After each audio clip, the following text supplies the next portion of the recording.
So మీరు megastar తోటి చేయాల్సిన మూవీ మిస్ అయినప్పుడు 3 సార్లు మిస్ అయ్యానండి. 4సారి ఎట్టయినా చేస్తాను. నా కోసమే ఆయన మళ్ళీ సినిమాల్లోకి రీఎంట్రీ ఇచ్చారని నాకు నమ్మకం. ఎందుకు, ఎలా మిస్ అయ్యారు?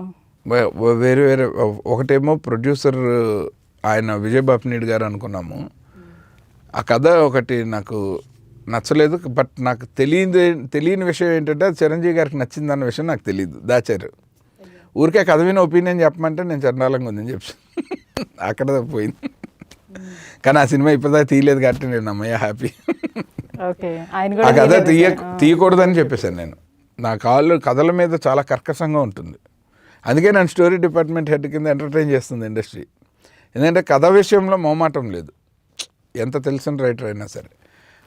ఆ కథ బాగాలేకపోతే బాగాలేదని చెప్పేస్తాను. అది బాగుంటే ఏమాత్రం ఇంత ఎంకరేజింగ్ పాయింట్ ఉన్నా దాన్ని ఎట్లయినా పట్టాలెక్కించడానికి ప్రయత్నం చేస్తా కష్టపడి. అది ఆడియన్స్కి కనెక్ట్ అవుతుంది, ఒక ఎలిమెంట్ ఆఫ్ ఇంట్రెస్ట్ ఉంది అంటే మాత్రం వదలను.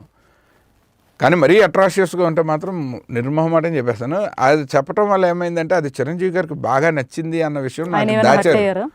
ఆయన న్యాచురల్ అవుతారండి, అంత పెద్ద స్టార్. మరి ఎందుకు తీయలేదు? ఒకవేళ నచ్చుంటే ఇంకో డైరెక్టర్తో తీయచ్చు కదా. ఇంకో డైరెక్టర్తో ట్రై చేశారు. ఆ డైరెక్టర్ నాకు ఫోన్ చేసి ఈ ప్రాజెక్ట్ నేను చేయనా అంటే నేనే 3వ డైరెక్టర్ 4వ డైరెక్టర్ అని విన్నానండి, మీరు నన్ను అడగక్కర్లేదు, మీ ఇష్టం అని చెప్పేశారు. తర్వాత మరి ఏమనుకున్నారో తీలే. అమ్మయ్య అది తీస్తే గ్యారంటీగా ఆ ప్లేస్లో వచ్చిన సినిమా ఇంద్ర. కరెక్ట్గా నేను కనుక ఆ కథ చేసుంటే అసలు చిరంజీవి గారు ఇంద్రాన్ని మిస్ అయిపోయి ఉండేవాళ్ళమేమో అనిపిస్తుంది. లేదా మిస్ అవ్వకపోయినా లేట్ అయ్యి ఉండేదేమో.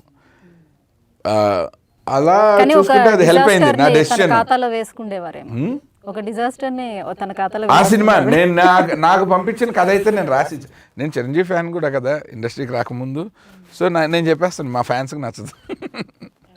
2వ కథ రీమేక్, అది అంజనా ప్రొడక్షన్స్. ఆల్మోస్ట్ షూటింగ్ దాకా వెళ్ళిపోయాము, ఓపెనింగ్ కూడా అయిపోయింది. ఎక్కడో చిరంజీవి గారికి అప్పటికి పొలిటికల్ ఎంట్రీ కోసం ఠాగూర్ సినిమా చేయాల్సిన నెసెసిటీ వచ్చి దాగిపోయింది. ఈలోపు నాకు బాస్ సినిమా తేడా కొట్టింది, ఆ సినిమా పోయింది. మొత్తానికి చిరంజీవి గారితో చేయడానికి అసలు రాలేదు అవకాశం. పాప ఆయనకి ఇష్టం, ఆయనకి నేనంటే చాలా ఇష్టం. పర్సనల్గా ఆయన నన్ను చాలా అభిమానిస్తారు, ఆయనకి తెలుసు. ఈ అబ్బాయి నా గురించి ఒక డైరెక్టర్ లాగానే కాదు, ఒక ఫ్యాన్ లాగా కూడా ఆలోచిస్తాడన్న విషయం ఆయనకి తెలుసు. అది ఉన్నంత వరకు నేను ఎనీ డే ఒక మంచి కథతో వెళ్ళొచ్చు ఆయనకి.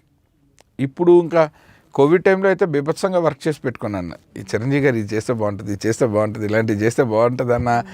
ఇప్పుడైతే అసలు ఆప్షన్స్ అలా విసిరి కొడతాను ఒక్కొక్కటి. ఆయన చేసేదాకా నేను ఆయన బుర్ర తినేయగలను. బట్ ఏదో ఒక రోజు ఐ థింక్ చిరంజీవి లాంటి మోస్ట్ యాక్సెప్టెడ్ హీరోలకి ఏజ్ ఏముందిలేండి. ఇప్పటికీ మనం అమితాబ్ బచ్చన్ని చూడట్లేదు ఏంటి. సో ఒక ధైర్యం ఆయన, నేను ఏదైనా ఒక సినిమాకి డైరెక్ట్ చేస్తానని.